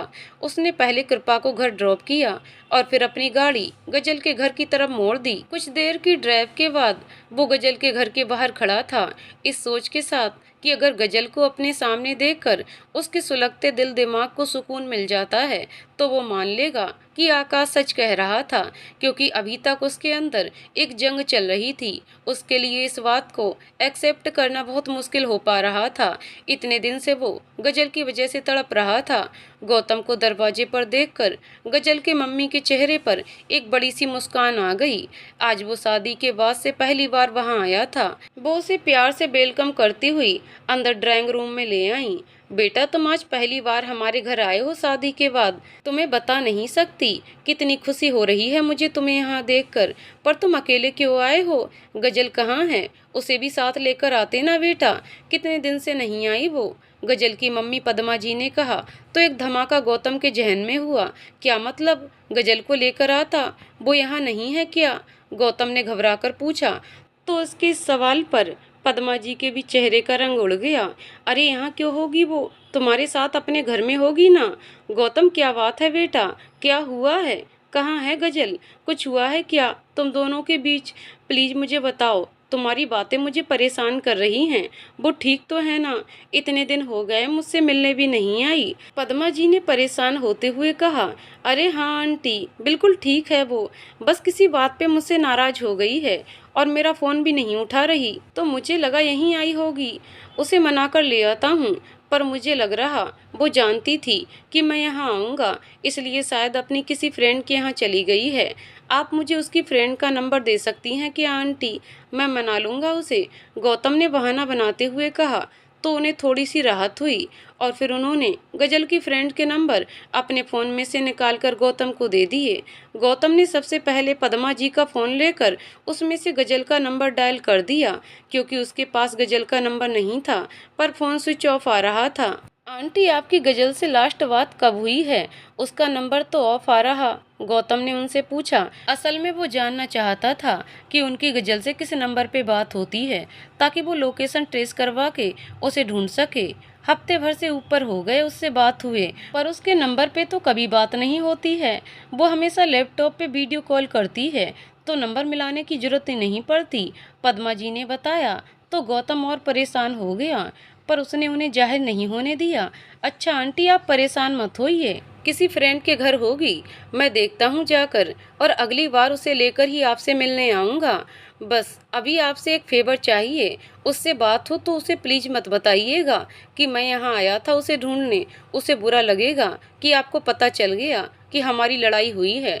उसने आपको नहीं बताया तो आप भी उसे कुछ मत पूछिएगा, गौतम ने कहा। तो पद्मा जी को उसकी बात सही लगी। थोड़ी देर बाद गौतम वहां से आ गया और गाड़ी में बैठते ही उसने एक एक करके उसकी सभी फ्रेंड से गजल के बारे में पूछा, पर किसी को नहीं पता था कि गजल इस वक्त कहाँ है और किस शहर में है। वो उसके पुराने ऑफिस भी गया, पर वहां से भी उसे कोई इन्फॉर्मेशन नहीं मिल सकी। अंत में निराश होकर वो घर वापस आ गया। घर के अंदर कदम रखते ही एक अजीब सी हालत थी उसके दिल की, जैसे एकदम से ही किसी ने गहरी खाई में धकेल दिया हो उसे, जहां से उम्मीद की कोई किरण नजर नहीं आ रही हो। कि तभी गेस्ट रूम से आती हुई रोशनी को देखकर उसके कदम खुद ब खुद उस तरफ बढ़ गए। गजल के उस कमरे में होने का एहसास उसे वहां खींच लाया था, और जैसे ही अंदर आया, सामने खड़ी गजल उसे देखकर मुस्कुरा रही थी। वहां देखकर एक सुकून उतर आया था उसके बेचैन दिल में। उसने बिना एक भी लम्हा गवाए आगे बढ़कर गजल को अपनी बाहों में समेट लिया। कहाँ चली गई थी तुम? पता है, पागलों की तरह ढूंढ रहा था मैं तुम्हें। थोड़ी देर और ना मिलती तो दिल बंद हो जाता मेरा, गौतम ने उसके चेहरे को अपने हाथों में लेते हुए कहा। पर मिस्टर तलवार, आपने ही तो कहा था कि चली जाओ, अब रिदम आ गई है आपकी जिंदगी में। डिवोर्स पेपर साइन करवाया था आपने मुझसे, तो कैसे ना जाती फिर मैं? गजल ने उसकी आंखों में झांकते हुए कहा। तो मैंने कहा और तुमने मान लिया? क्यों मान लिया? हाँ, वैसे तो मेरी कभी कोई बात नहीं मानती थी, हर बात पे लड़ पड़ती थी, तो अब क्यों नहीं कहा कि नहीं मंजूर तुम्हें मेरा फैसला, कहीं नहीं जाऊंगी मैं? बोलो, गौतम ने बेचैनी से कहा। वो इसलिए मिस्टर तलवार, क्योंकि मोहब्बत हो गई थी मुझे आपसे, और जिससे मोहब्बत हो जाती है फिर उसकी खुशी से बढ़कर आपके लिए कुछ भी नहीं होता, आप खुद भी नहीं। और आपकी खुशी तो रिदम में थी ना, तो कैसे ना जाती मैं? गजल ने कहा। तो गौतम ने इनकार में सिर हिलाते हुए दोबारा उसे अपने सीने से लगा लिया। आई एम सॉरी, ऐसा कुछ भी नहीं था, वो सिर्फ मेरी जिद थी, बेवकूफ़ी थी मेरी, प्लीज़ मुझे माफ़ कर दो। मैं सिर्फ तुमसे प्यार करता हूँ और किसी से नहीं, और अब मुझे छोड़कर नहीं जाना, कहते हुए गौतम बिलख कर रो पड़ा। गौतम, गौतम, क्या हुआ है बेटा? और यहाँ इतनी रात को गेस्ट रूम में क्या कर रहे हो? साधना जी ने उसे झकझोरते हुए पूछा। तो वो होश में आया। गजल, उसने अपने चारों तरफ नजरें घुमाते हुए कहा। पर गजल वहां कहीं भी नहीं थी। मम्मी, गजल कहाँ गई? अभी तो यहीं थी वो, गौतम ने बेचैनी से इधर उधर देखते हुए साधना जी से पूछा। तो गौतम के इस सवाल और उसकी हालत पर उनका दिल धक से रह गया। गजल यहाँ नहीं है बेटा।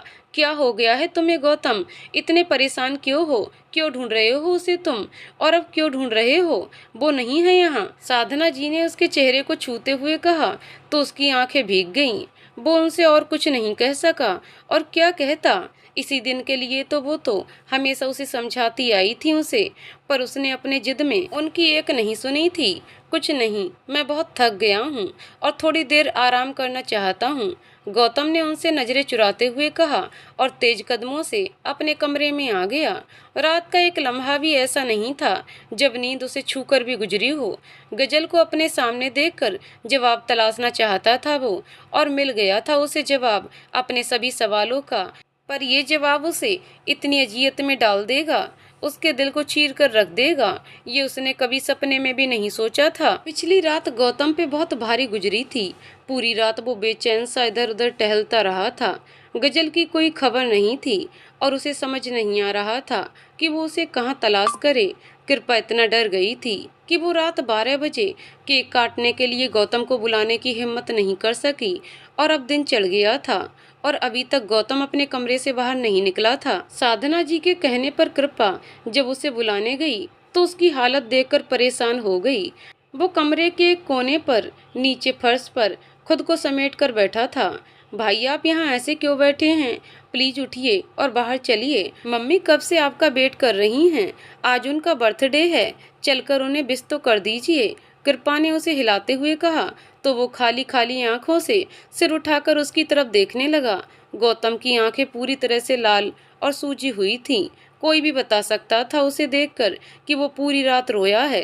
कृपा ने उसकी ऐसी हालत देखी तो रोते हुए उसके गले लग गई। आई एम सॉरी भाई, ये सब मेरी वजह से हुआ है। मुझे आपको पहले ही आकर सब कुछ बता देना चाहिए था, कृपा ने कहा। तो गौतम को आकाश की कही बात याद आ गई।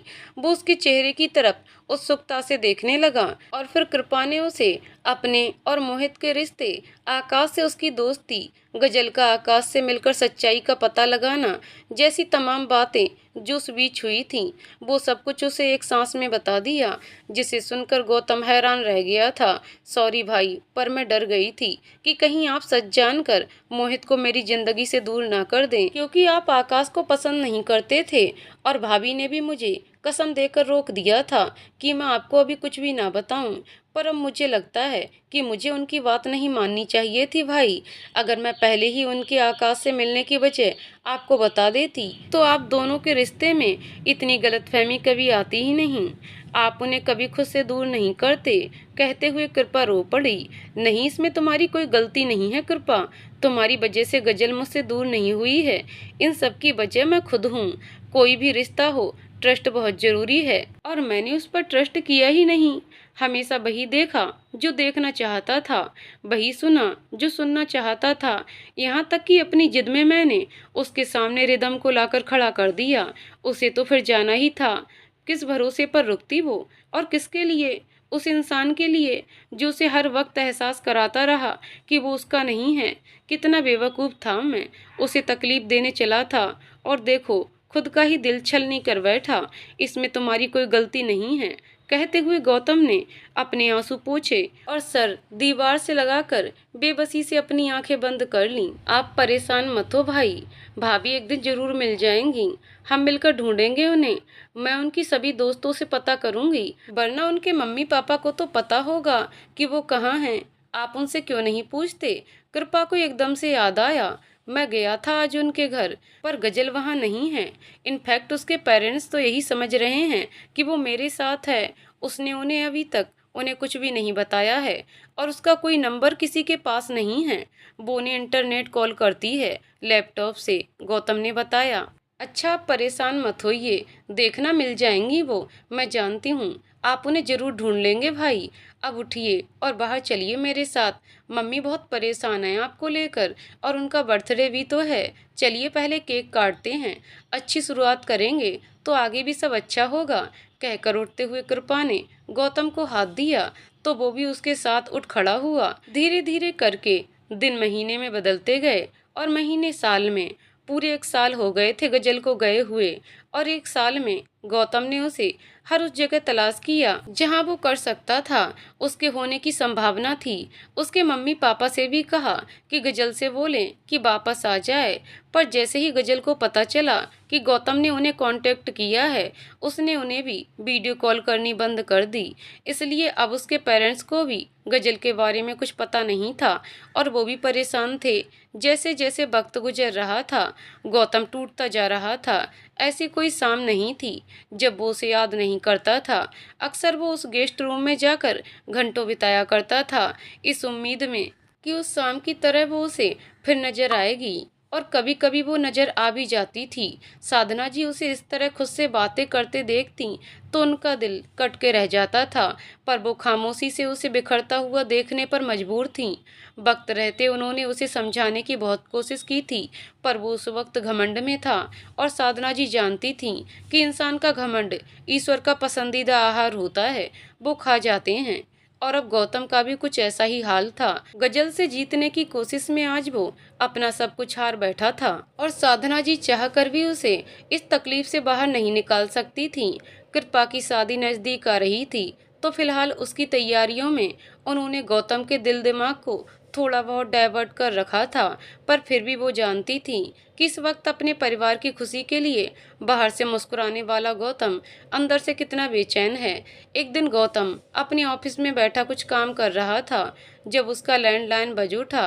दूसरी तरफ रिसेप्शन की बंदी थी जो उसके किसी दोस्त के आने की सूचना दे रही थी। ठीक है, भेज दो उन्हें अंदर, गौतम ने उससे कहा और अपनी फाइल बंद करते हुए उस इंसान के अंदर आने का वेट करने लगा। ये उसका कॉलेज फ्रेंड सार्थक था जो अहमदाबाद में रहता है और कुछ दिन पहले ही उसकी शादी हुई थी जिसमें गौतम नहीं जा सका था और अब वो उसके शहर आया तो उससे मिलने आ गया। सार्थक जैसे ही अंदर आया, गौतम ने आगे बढ़कर उसे गले से लगा लिया। गले वले तो सब ठीक है, पर मैं तुझसे बहुत नाराज हूँ। आया क्यों नहीं मेरी शादी में? सार्थक ने नाराजगी से पूछा। बस यार, काम इतना ज्यादा था कि निकल ही नहीं सका, माफ कर दे यार, गौतम ने अफसोस से कहा। अच्छा ये तो बताओ, अचानक यहाँ कैसे? भाभी साथ आई हैं? हाँ आई तो है साथ में, असल में बॉस के कजिन का रोका था तो इसीलिए हम यहाँ आए थे। मुझे थोड़ा सा टाइम मिला तो सोचा चल तेरी क्लास ले ली जाए। बहुत सारी शिकायतें करनी है तुझसे और सुना है तुमने शादी कर ली और मुझे बुलाया तक नहीं। कैसे दोस्त हो यार? सार्थक ने नाराजगी जताते हुए कहा। तो उसकी इस बात पर कई रंग गौतम के चेहरे से होकर गुजरे। क्या हुआ, कुछ प्रॉब्लम है? सार्थक ने उसके खामोश चेहरे को देखकर दोबारा पूछा। अरे कुछ नहीं यार, सब ठीक है। तुम बताओ कैसे जा रही मैरिड लाइफ, और पिक्चर्स तो दिखाओ अपनी शादी की, मैं भी तो देखूं किसने अपना नसीब फोड़ लिया तुझसे शादी करके। कहते हुए गौतम ने मजे लिए तो सार्थक भी खिलखिला उठा। अरे बिल्कुल, अभी दिखाता हूँ तुम्हें पिक्चर्स। और कहते हुए उसने सामने टीवी से अपना फोन कनेक्ट कर दिया। एक एक करके उसकी शादी की सभी पिक्चर्स सामने आने लगीं, जिन्हें गौतम शौक से देख रहा था कि तभी एक फोटो उस पर उसकी निगाह जम सी गई। स्टॉप, उसने एकदम से कहा तो सार्थक पॉज करके उसे हैरानी से देखने लगा। ये कौन है और इसे कैसे जानते हो? गौतम ने फोटो में मौजूद एक लड़की की तरफ इशारा करते हुए पूछा। अरे ये तो मम्मी के ऑफिस की बहुत ही खास एम्प्लॉय है, बिल्कुल फैमिली की तरह मानती है मम्मी इसे। इंटीरियर डिजाइनर है और हमारी रूम को भी मम्मी ने इन्हीं से डिजाइन करवाया है और ये रहती भी हमारी कंपनी के दिए फ्लैट में है अहमदाबाद में। पर तुम क्यों पूछ रहे हो, जानते हो क्या इसे? सार्थक ने तफसील बताते हुए पूछा। तो गौतम ने एक गहरी सांस लेते हुए उसकी तरफ देखा, जैसे सदियों बाद उसने जीने के लिए सांस ली हो। गौतम कहाँ खो गए? सार्थक ने उसे फिर एक बार आवाज दी, जो स्क्रीन पर मुस्कुराती हुई गजल की तस्वीर में खोया हुआ था। हम कहीं नहीं। ये बताओ तुम लोग वापस कब जा रहे हो? आज रात की फ्लाइट है। पर हुआ क्या है, कुछ बताओगे? कौन है ये लड़की जिसे देखकर तुम इतने परेशान हो गए? सार्थक ने फिर उससे पूछा। भाभी है तेरी, और प्लीज अभी मुझसे कुछ मत पूछ, बस मुझे इसके पास जाना है, रास्ते में तुझे सब बता दूंगा, अभी घर निकल रहा हूँ। फ्लैट में मिलते हैं। ओके चलो, मैं तुम्हें ड्रॉप कर देता हूँ। गौतम ने कहते हुए जल्दी से अपना सामान समेटा तो सार्थक उसे हैरानी से देखने लगा। वो अभी तक उसकी बातों को समझने की कोशिश कर रहा था, जबकि गौतम उसके लिए तो अपनी धड़कनों पर काबू करना मुश्किल हो रहा था। गौतम ने अपनी पैकिंग की और एयरपोर्ट के लिए निकलने लगा। गौतम, ये अचानक से कहाँ जा रहे हो तुम? उसे इस तरह जाते देखकर साधना जी ने पूछा। अहमदाबाद जा रहा हूँ मम्मी, बहुत जरूरी काम है, कल आ जाऊंगा। सॉरी, अचानक से जाना पड़ रहा है, आपको आकर सब बताता हूँ। कहते हुए गौतम ने उनका माथा चूमा और वहां से निकल गया। शाम हो गई थी। गजल ने ऑफिस से लौटकर घर का लॉक खोला और अपना पर्स एक तरफ फेंकते हुए थकान के कारण आकर सोफे पर पस्त हो गई। उसने सोफे की बैक से सर टिकाकर आंखें बंद कर लीं। अभी कुछ ही मिनट बीते थे कि तभी गजल को किचन में से किसी के होने का एहसास हुआ, क्योंकि वहां से कुछ बनने की बहुत अच्छी खुशबू आ रही थी। एक पल के लिए तो वो डर गई, क्योंकि वो चाबी से फ्लैट खोलकर अंदर आई थी, पर फिर भी उसने हिम्मत की और धीरे धीरे बिना आवाज के किचन की तरफ जाने लगी। और सामने खड़े शख्स को देखकर उसे अपनी आंखों पर यकीन ही नहीं हुआ। वहां गौतम था। गजल ने जब किचन में गौतम को पास्ता बनाते देखा तो उसे देखकर उसके दिल की धड़कनों ने अपनी रफ्तार बढ़ा दी। अगले ही लम्हे गजल ने खुद को संभाला और उससे पूछ बैठी, मिस्टर तलवार, आप यहाँ? और आप अंदर कैसे आए? मुझे तो यहीं होना चाहिए था, ये मेरे दोस्त का घर है। पर आई एम सरप्राइज्ड कि तुम और यहाँ। तुमने तो कहा था कि मैं आपके दायरे में नहीं आऊंगी, पर तुम तो मेरे ही दोस्त के घर में हो। गौतम ने उसके चेहरे पर अपनी गहरी नजरें जमाते हुए कहा, आई एम सॉरी, मैंने यहाँ आकर अपने लिए घर ढूंढना शुरू किया तो मेरी बॉस ने मुझे ये घर रहने के लिए दे दिया। मुझे नहीं पता था कि इसके ओनर आपके फ्रेंड हैं। मैं अपने लिए कोई और घर ढूंढ लूंगी, आप फिक्र मत करिए। कहकर गजल मुड़ने लगी तो गौतम ने उसे पीछे से आवाज दी, सुनो, इतने दिनों के बाद मिली हो, गले नहीं मिलोगी? गौतम ने उसके थोड़ा पास आते हुए कहा। गजल ने उसकी नजरों में देखा। उसमें कहीं भी उसका मजाक उड़ाने जैसा कुछ भी नहीं था। अगर उन आंखों में कुछ था तो एक कशिश जो इसे अपनी तरफ खींच रही थी। एक पल को उसका दिल बेईमान हुआ, पर अगले ही लम्हे वो संभल गई। मिस्टर तलवार, गले मिलने जैसा कोई रिश्ता रहा नहीं है अब हमारे बीच। गजल ने अपनी बड़ी बड़ी पलकों को उठाकर गौतम की तरफ देखकर कहा, यू आर राइट, हमारा रिश्ता सिर्फ गले मिलने वाला नहीं है, उससे कहीं ज्यादा है। कहते हुए गौतम ने आगे बढ़कर उसके बालों में अपनी उंगलियां उलझाईं और उसे अपने करीब करके उसके लबों पर अपने होठ रख दिए तो उसका दिल उछलकर बाहर आने को हो गया। गजल ने गौतम के सीने पर हाथ रखकर उसे पीछे धकेलने की कोशिश की तो गौतम ने उसकी कमर में हाथ डालकर उसे अपने और करीब कर लिया। कई दिनों से बेचैन रहा था वो, इसलिए गजल को आज अपने सामने देखकर खुद को रोक नहीं सका। गौतम की करीबी धीरे धीरे उस पर अपना असर करने लगी थी। उसका एहसास सुकून बन के उसकी सांसों में उतर रहा था, जिसने गजल को उस लम्हे शांत कर दिया। थोड़ी देर बाद जब वो उससे अलग हुआ तो गजल की आंखों में नमी थी। आखिर आपकी प्रॉब्लम क्या है मिस्टर तलवार? क्या चाहते हैं आप? और किस अधिकार से मुझे हाथ लगाया आपने, जबकि 1 साल पहले ही आप मुझसे अपना हर रिश्ता खत्म कर चुके हैं? फिर क्यों कर रहे हैं ये सब, मुझे तकलीफ देने के लिए? कहते हुए गजल की आंखें छलक उठीं। क्यों किया मैंने ये, इसका जवाब तुम्हें बाद में दूंगा। पहले तुम मुझे बताओ कि तुम्हारे पास क्या प्रूफ है कि अब हमारे बीच कोई रिश्ता नहीं है और मुझे अधिकार नहीं है यूं तुम्हारे करीब आने का? गौतम ने उसकी आंखों में झांक कर पूछा तो गजल उसके सवाल पर हैरान रह गई। ये आप मुझसे क्यों पूछ रहे हैं? अब आप रिदम से शादी कर चुके हैं, क्या ये सबूत काफी नहीं है कि मैं अब आपकी कोई नहीं हूँ? डिवोर्स पेपर पर सिग्नेचर करके आई थी मैं, शायद आप भूल गए हैं। गजल ने खुद के जज्बातों पर काबू पाते हुए कहा, इन पेपर्स की बात कर रही हो?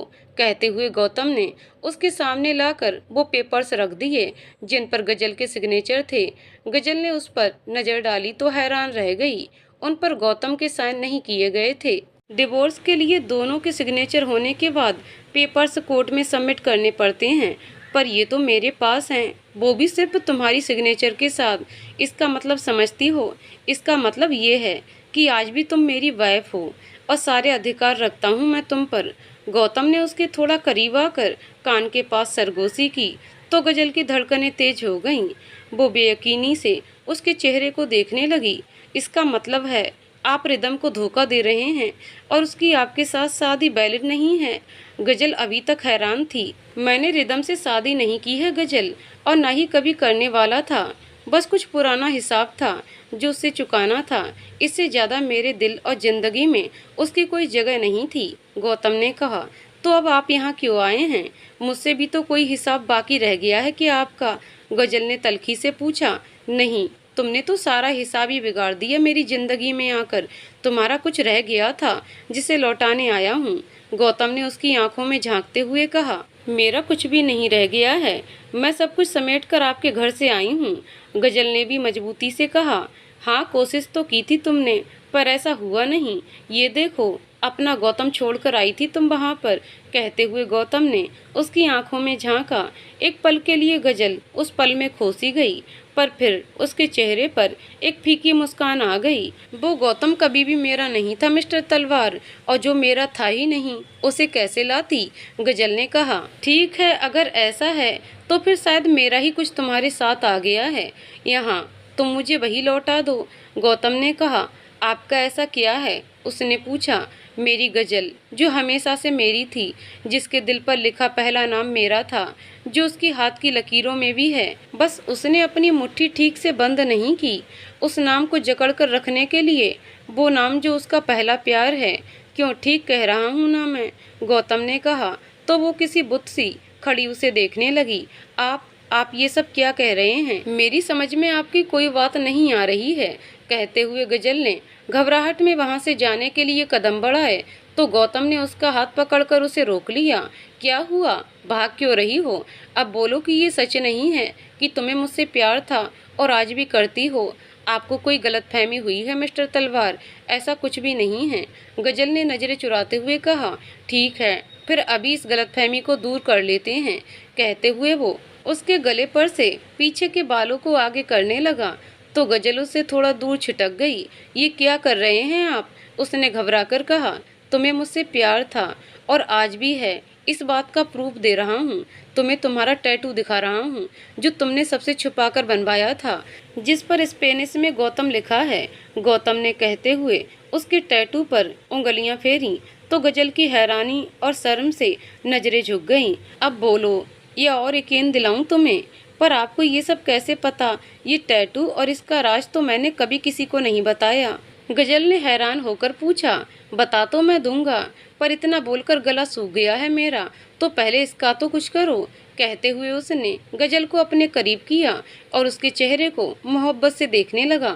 उसकी आंखों में उतरे जज्बे और उसकी तपिश गजल को पिघलाने लगी थी। गजल उसकी नज़रों के ताप से अपनी पलकें झुकाने ही लगी थी कि एकदम से होश में आ गई और उससे दूर हो गई। गौतम ने हैरानी से उसे देखा। कुछ देर अपनी बिखरती सांसों को समेट लेने के बाद उसने गौतम की तरफ देखकर कहा, मुझे नहीं पता मिस्टर तलवार कि आप मेरा ये राज कैसे जानते हैं, पर अब सच ये है कि ये बात बहुत पुरानी है, उम्र के उस दौर की जहाँ पर दिल को दुनिया का पता नहीं होता। जो अच्छा लगा हम उसे ही प्यार समझ लेते हैं, और मैंने भी ये हरकत उम्र के उसी दौर में की थी। पर आज आपके साथ इतने दिन रह लेने के बाद और आपके दिल में बसे मेरे बारे में जो ख्यालात रहे हैं उसे जान लेने के बाद आपके लिए मेरे दिल में अब कुछ बचा ही नहीं है, और प्यार तो बिल्कुल भी नहीं। गजल ने उसकी आंखों में देखकर दृढ़ता से कहा।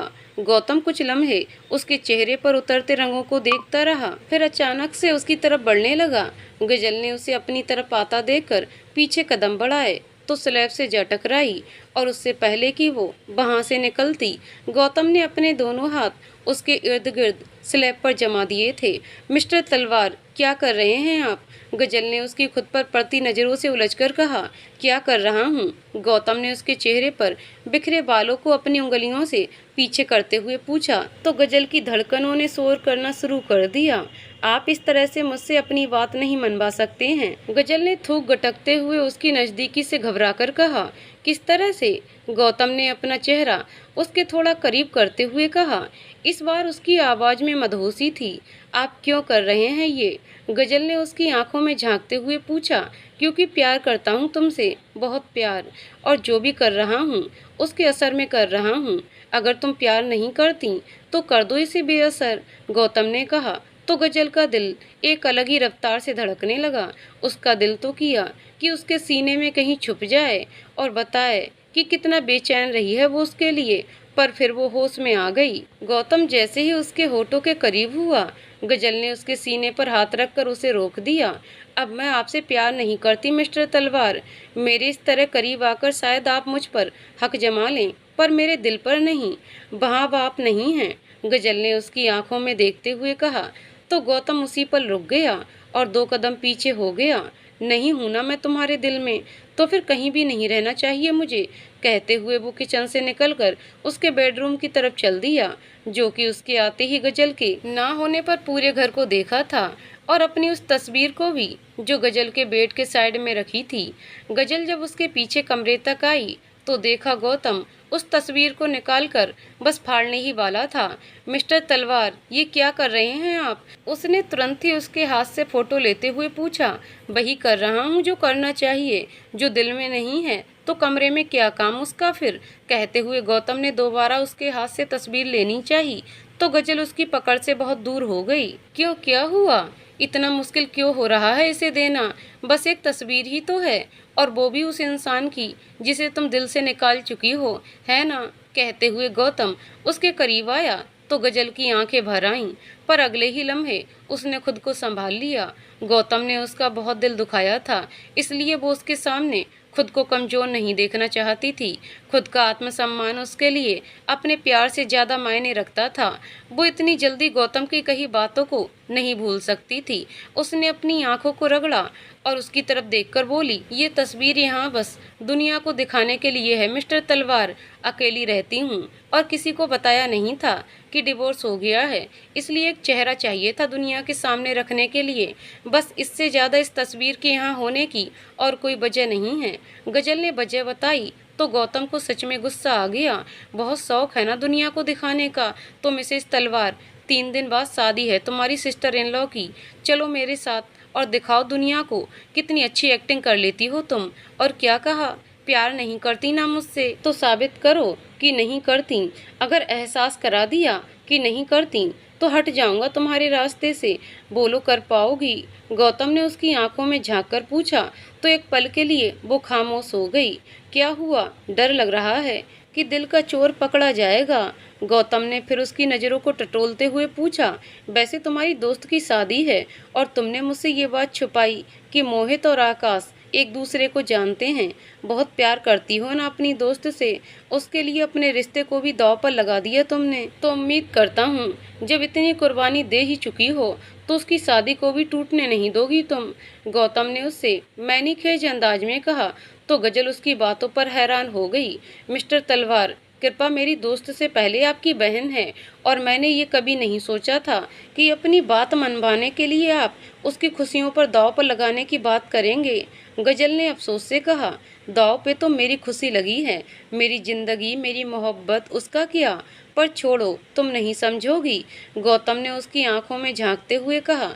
तो गजल कुछ न कह सकी। अब बोलो, चल रही हो मेरे साथ अपनी दोस्त की शादी बचाने और मुझे यकीन दिलाने कि तुम्हारे दिल में मेरे लिए कुछ नहीं है? गौतम ने पूछा।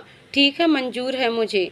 अगर ऐसा करने से आपकी गलतफहमी दूर हो जाती है तो इससे अच्छा क्या होगा, पर मेरी एक शर्त है। क्या शर्त? उसके कहने पर गौतम ने पूछा। आप जानबूझकर मेरे करीब आने की कोशिश नहीं करेंगे, अपनी लिमिट में रहेंगे, उसने कहा। तो गौतम खिलखिला के हंस पड़ा उसकी मासूमियत पर और अपनी नजरें उसके घबराए हुए चेहरे पे टिका दी, जो न जाने कब से उससे अपने दिल का हाल छुपाने की कोशिश कर रही थी। पैकिंग कर लो, शाम की फ्लाइट है हमारी, एंड डोंट वरी, तुम्हारी मर्जी के बिना कुछ नहीं करूँगा। और हाँ, दुनिया को दिखाने के लिए तस्वीर लिविंग रूम में रखते हैं, बेडरूम में नहीं।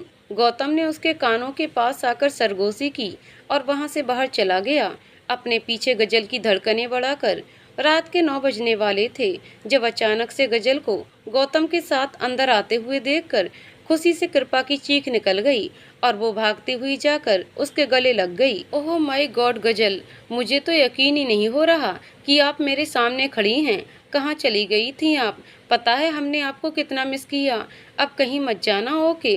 कहते हुए वो दोबारा उसके गले लग गई तो गजल ने भी खुशी से उसका माथा चूम लिया। हाँ भाई, सारा प्यार इसे ही दे दो जो आने को भी तैयार नहीं थी। मेरी मेहनत का तो कोई क्रेडिट ही नहीं है, गौतम ने मुंह बनाते हुए कहा तो कृपा हंसते हुए उसके पास आ गई। थैंक यू भाई। गजल के बिना सच में सब कुछ अधूरा सा लग रहा था। कृपा ने कहा तो गौतम मुस्कुरा दिया। गजल को देखकर साधना जी भी बहुत खुश हुई थी। गजल से ज्यादा वो गौतम के चेहरे पर आई खुशी को देखकर खुश थी। सबसे मिलने के बाद गजल ने जैसे ही अपने सामान को गेस्ट रूम में शिफ्ट करना चाहा, गौतम आकर उसके सामने खड़ा हो गया। इस तरह मैदान छोड़कर साबित करेंगी कि मुझसे प्यार नहीं करती? उसने गजल की आंखों में देखते हुए कहा। मैं हमेशा यही रही हूँ और इसी रूम में कंफर्टेबल रहती हूँ, गजल ने कहा। पर मैडम आपको पता है हमेशा की बात और थी, और ये शादी का घर है तो जाहिर है गेस्ट भी आएंगे और उनके लिए रूम भी चाहिए होगा, तो आप अब यहाँ नहीं रह सकती। और वैसे भी अगर तुम यहाँ रहोगी तो मेहमान क्या कहेंगे कि हम दोनों में लड़ाई हो गई है, और जाहिर है तुम तो ये चाहोगी नहीं कि कोई भी इस घर के बारे में कुछ भी कहे। अब जब एंगेजमेंट में एक्टिंग कर ली थी तो थोड़ी सी अब भी कर लो। वैसे मेरी कंपनी इतनी बुरी भी नहीं है, एक बार मौका तो दो। वादा करता हूँ निराश नहीं करूँगा, गौतम ने उसके कान के पास आकर थोड़ी मदहोशी से कहा तो गजल का पूरा बदन सिहर गया। मिस्टर तलवार, मैंने आपसे कहा था ना, हर बार उलझना जरूरी है क्या? आ जाओ, गौतम ने उसके होठों पे उंगली रखते हुए कहा और उसका सामान लेकर अपने कमरे की तरफ चल दिया। तो फिर गजल ने भी आगे से कुछ नहीं कहा। अगले दिन से शादी के फंक्शन स्टार्ट थे तो कृपा ने उसे अपनी सारी शॉपिंग दिखाने के लिए बुला लिया था और गजल भी काफी रात तक उससे बातें करते करते वहीं सो गई थी। गौतम ने भी कुछ नहीं कहा, वो बस इस बात से खुश था कि गजल उसके पास थी, उसकी नज़रों के सामने थी। संगीत और मेहंदी का फंक्शन खत्म होने के बाद आज हल्दी का फंक्शन था जो कि साधना जी ने घर पर ही रखा था। दोपहर तक जैसे ही फंक्शन शुरू हुआ, एक बार फिर नाच गाना और शोर शराबा शुरू हो गया।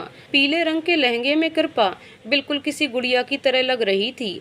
उसे आज इस रूप में देखकर बार बार साधना जी की आंखें भर रही थीं, जिसे गजल ने भी महसूस कर लिया और माहौल को हल्का करने के इरादे से उसने कृपा को हल्दी लगाने के बाद थोड़ी और हल्दी हाथों में ली और धीरे से गौतम के पीछे जाकर उसके गालों पर मल दी, जिसे देखकर वहां एक तरफ साधना जी मुस्कुरा उठी, वहीं गजल की शरारत ने गौतम के दिल को भी गुदगुदा दिया। उसने हाथों में हल्दी लेकर गजल को पकड़ने की बहुत कोशिश की पर नाकाम रहा। इतने लोगों के होने का फायदा उठाकर वो हर बार उससे बचती रही। फंक्शन खत्म होने के बाद गजल नहाने के लिए कमरे में आ गई। उसने अपने कपड़े निकालकर बेड पर रखे और नहाने चली गई। कुछ देर बाद जब वो बाहर आई तो उसने अपने गीले बालों का जूड़ा बना रखा था और एक लॉन्ग टी शर्ट पहन रखी थी। वो जैसे ही वॉशरूम से बाहर निकली, गौतम ने उसे पीछे से कमर से पकड़ लिया और अपने चेहरे पर लगी हल्दी उसके चेहरे पर लगाने लगा। उसके इस तरह करने से एक पल के लिए तो गजल की सांस ही रुक गई।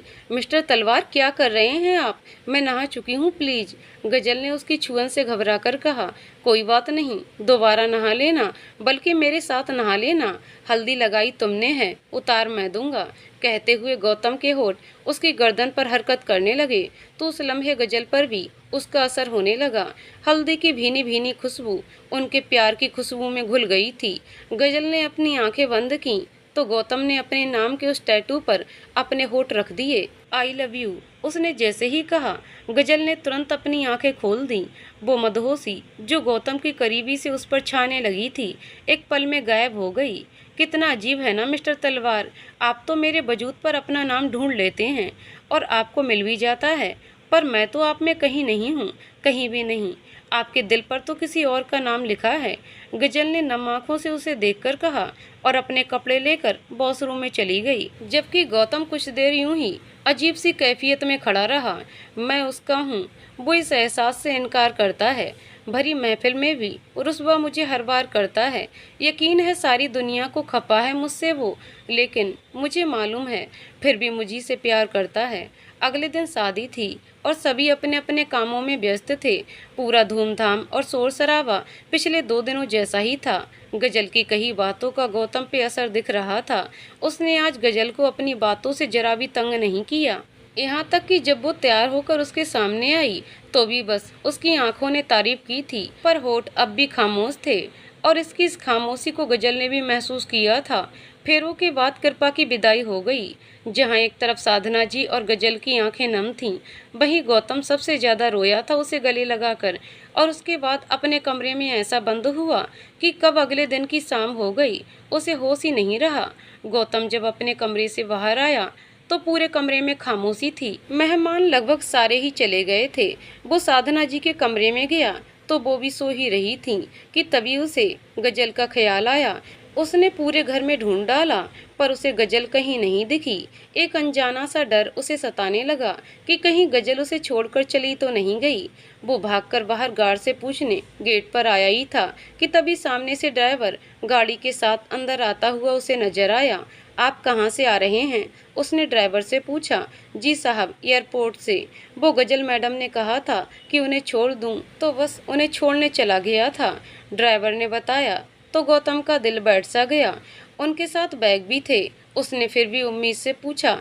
जी साहब, उनके हाथ में 2 बैग थे, ड्राइवर ने बताया। तो गौतम की सांस रुकने लगी। इससे पहले कि आंखें रो देती, वो थके कदमों से अंदर आ गया। दिल ने एक बार कहा कि एयरपोर्ट जाकर उसे रोक ले, पर फिर गजल की कही बातों ने उसे ऐसा करने नहीं दिया। अगर तुम मेरे साथ नहीं रहना चाहती हो तो मैं तुम्हें नहीं रोकूंगा गजल, उसने अपने आप से कहा और रोता हुआ वापस उसी गेस्ट रूम में आ गया जहां अक्सर गजल के एहसास को समेटने जाया करता था। घंटों बीत गए थे, रात होने को आई थी, पर गौतम अभी तक कमरे की फ्लोर विंडो के पास खड़ा एकटक बाहर न जाने क्या ढूंढ रहा था कि तभी गजल ने आकर पीछे से उसे बाहों में भर लिया। उसका एहसास पाते ही गौतम एक बार फिर बिलख कर रो पड़ा। अब जिंदगी से जाने का इरादा कर चुकी हो, जा चुकी हो मुझे छोड़कर, तो इस तरह बार बार ख्वाबों में भी मत आया करो। ऐसा लगता है जैसे तुम यहीं हो, कहीं नहीं गई, कभी नहीं जाओगी। मेरी जान ले लो, पर ऐसे मत आया करो, तकलीफ होती है मुझे। गौतम ने उसी तरह बिना पीछे घूमे कहा। अच्छा, जब आपको मेरे जाने से इतनी तकलीफ होती है तो फिर जाने क्यों दिया? रोका क्यों नहीं मुझे? हर बार मुझ पर अपनी जिद चलाई है आपने, तो इस बार क्यों हार गए?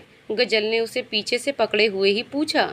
क्योंकि मुझे भी तुमसे बहुत मोहब्बत हो गई है, और तुम्ही ने कहा था ना कि मोहब्बत में सामने वाले की खुशी ज़्यादा इम्पोर्टेंट होती है, और अगर तुम मुझसे दूर रहकर ही खुश हो तो कैसे रोकता तुम्हें?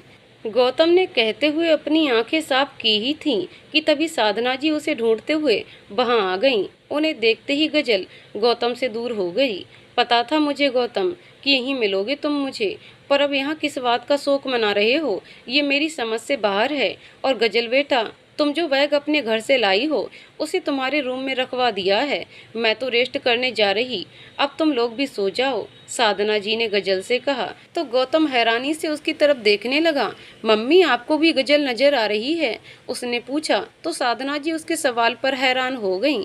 हो क्या गया है तुम्हें गौतम? लग रहा है थकान दिमाग पे चढ़ गई है, जाकर थोड़ी देर रेस्ट कर लो। और ये गजल ही है, तुम्हारा कोई ख्वाब नहीं है।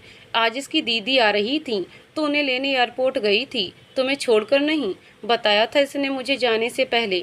चलो फिर गुड नाइट, कल मिलते हैं, साधना जी ने कहा और वहां से चली गईं। गौतम ने गजल को देखा तो वो शरारत से मुस्कुरा रही थी। क्यों किया ऐसे? गौतम ने उसे देखते हुए नाराजगी से पूछा। ओहो, आपका दिल तो बहुत ही कमजोर है मिस्टर तलवार, बस इतने में ही डर गए? याद करिए, आपने कितना परेशान किया है मुझे, अब थोड़ा तो मेरा भी करना बनता था ना। अच्छा, बहुत शौक है परेशान करने का, अभी बताता हूँ। कहते हुए जैसे ही गौतम ने उसे पकड़ना चाहा, वो तुरंत वहां से निकलकर उसके कमरे में भाग गई और अंदर से दरवाजा लगा दिया। गजल, क्या कर रही हो यार, प्लीज खोलो, ऐसे तो मत करो। नहीं मिस्टर तलवार, मैं आपके साथ कोई रिस्क नहीं ले सकती, गजल ने अंदर से कहा। सोच लो, मैं शोर करूंगा तो मम्मी यहाँ आ जाएंगी, फिर देती रहना उन्हें जवाब। गौतम ने उसे धमकी दी तो वो सोच में पड़ गई। वो जानती थी गौतम ऐसा कर सकता है। अच्छा ठीक है, एक शर्त पे खोलूंगी दरवाजा। क्या? कि आप मुझे अपना काम करने देंगे और बिल्कुल भी तंग नहीं करेंगे, गजल ने कहा। तो गौतम एक बार फिर उसकी मासूमियत पे हंस पड़ा। अच्छा ठीक है, कुछ नहीं करूँगा, अब तो खोलो। और फिर गजल ने दरवाज़ा खोल दिया। गौतम अंदर आया और सोफे पर बैठ गया और गजल को देखने लगा, जो अपने मम्मी के घर से लाए सामान को अलमारी में रखने की तैयारी कर रही थी। वैसे मानना पड़ेगा मिस्टर तलवार, परेशानी में आपका दिमाग बिल्कुल काम नहीं करता है, गजल ने कहा। तो गौतम ने पूछा, अच्छा और ऐसा क्यों लगा आपको? वो इसलिए कि मेरे सारे कपड़े इसी रूम में थे और आपने एक बार भी अलमारी खोलकर नहीं देखा, बस मान लिया कि मैं चली गई, गजल ने कहा। तो गौतम उठकर उसके पास आ गया और अलमारी के एक साइड पर टेक लगाकर खड़ा हो गया। उसकी खुद पर पड़ती गहरी नजरें अब गजल को थोड़ा नर्वस कर रही थीं। अब आप ऐसे देखेंगे तो मैं काम कैसे करूंगी? अच्छा तो फिर कैसे देखें? उसकी आंखों में शरारत थी। मिस्टर तलवार प्लीज, अभी आपने वादा किया है कि तंग नहीं करेंगे, गजल ने घबराते हुए कहा। अच्छा नहीं कर रहा, कर लो काम तुम। और फिर जैसे ही गजल ने कपड़े का एक सेट अलमारी में रखा, गौतम ने उसे रोक दिया। नहीं, ये वाला नहीं, इसमें हमारी लड़ाई हो चुकी है जब पहली बार मिले थे, हटाओ इसे। गौतम ने उसके हाथ से लेकर साइड में कर दिया। फिर जैसे ही गजल ने दूसरा जोड़ा रखा, गौतम ने उसे भी रिजेक्ट कर दिया, ये कहकर इसमें भी हमारी लड़ाई हो चुकी है। फिर तीसरा, चौथा, पांचवा, गजल जो भी रखने जाती गौतम उसे साइड कर देता। क्या है मिस्टर तलवार, आपने आज तक मुझसे लड़ने के सिवा किया ही क्या है, जो मेरे पास ऐसी ड्रेस होगी जिसमें हमारी लड़ाई ना हुई हो? इस हिसाब से तो मुझे कपड़े ही नहीं पहनने चाहिए, गजल ने रवानी में बोला। तो गौतम के चेहरे पे एक गहरी मुस्कान आ गई। उसने गजल को अपनी तरफ खींचकर उसकी पीठ अलमारी से लगाई और खुद उसके सामने आकर खड़ा हो गया।